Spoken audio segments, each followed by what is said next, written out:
Europe.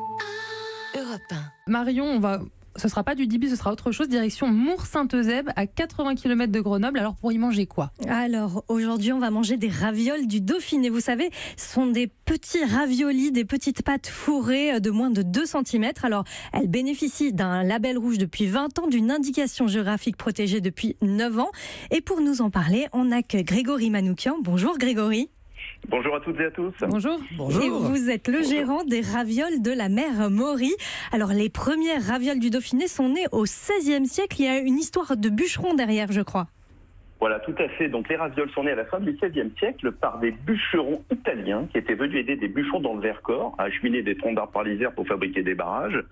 Et à cette époque-là, ces bûcherons piémontais avaient pour plat de prédilection leur fameux ravioli et ils décident de le reproduire avec, on va dire, les moyens du bord, comme notamment le Saint-Marcelin qu'on trouvait en abondance et le persil.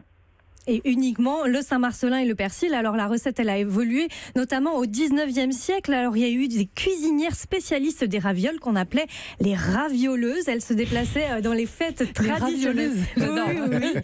Et elles se déplaçaient de maison en maison. C'est bizarre un peu, mais ravioleuse. Et donc la mère Maury se faisait particulièrement remarquer à cette époque. Oui, alors la mère Maury, donc Marie-Louise Maury, en 1885 reprend le café de la Banque à Romans-sur-Isère, avec son mari Annette Maury, un restaurateur auvergnat venu s'installer à Romans. Donc Marie-Louise Maury fabriquait à la main ses ravioles avec sa recette jalousement gardée, tandis que son mari les servait en cuisine. Donc on les servait à l'époque, ces ravioles, pour les ouvriers de la chaussure, pour les militaires et les nombreux touristes à Romans. Et donc, si vous voulez, Marie-Louise Maury, la mère Maury, donc avait régularisé sa raviole, recalibré tout ça, mettait toujours les mêmes ingrédients. Voilà. Qu'est-ce qu'il y a comme ingrédients à l'intérieur alors du coup? Donc les ravioles, on a du comté du Jura, du fromage blanc frais de vache. On retrouve donc le Saint-Marcelin. C'est ça, Saint-Marcelin frais, pas affiné. Du persil revenu dans du beurre, des œufs frais et du sel. Et du sel. Et la pâte, c'est une pâte très fine, hein, c'est ça? Alors c'est une pâte fine, c'est de la farine de blé tendre type 35. C'est très précis. Oui. C'est de la type 35. Celle-ci, on la trouve pas dans le commerce. C'est vraiment une farine très spécifique. Donc elle est très tamisée en fait. C'est que le cœur du blé. On va retirer l'écorce. On ne conserve que le cœur du blé. On va y ajouter de l'eau, des œufs frais et de la matière grasse, huile de colza. Et ces ravioles sont vendues par plaque. Alors en fait, c'est vendu par plaque de 3, de 48 ravioles, hein, c'est ça? Alors voilà, on vend les ravioles historiquement par 3 plaques.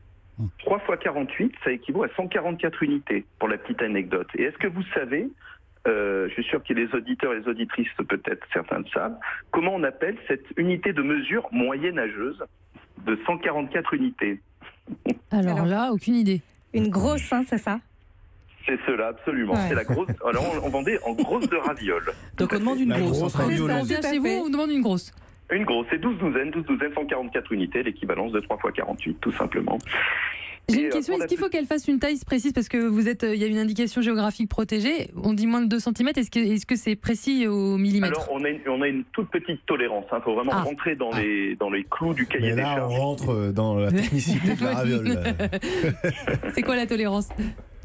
La tolérance, elle est moins de 5%, donc faut pas se louper. On est sur une petite tolérance. C'est ça. Ouais, alors, tout à fait. Les ravioles, elles s'achètent fraîches, elles se conservent une dizaine de jours et vous conseillez donc de les surgeler pour pouvoir mieux les cuire derrière. Absolument. En général, on va acheter des ravioles dans le commerce, que ce soit sur petites barquettes et autres. On prend nos ravioles fraîches, on ne va surtout pas les garder au frigo, on va les mettre directement au congélateur. Pourquoi? Déjà, on va les conserver pendant 3-4 mois au congélateur. Parce qu'une raviole se conserve peu de jours.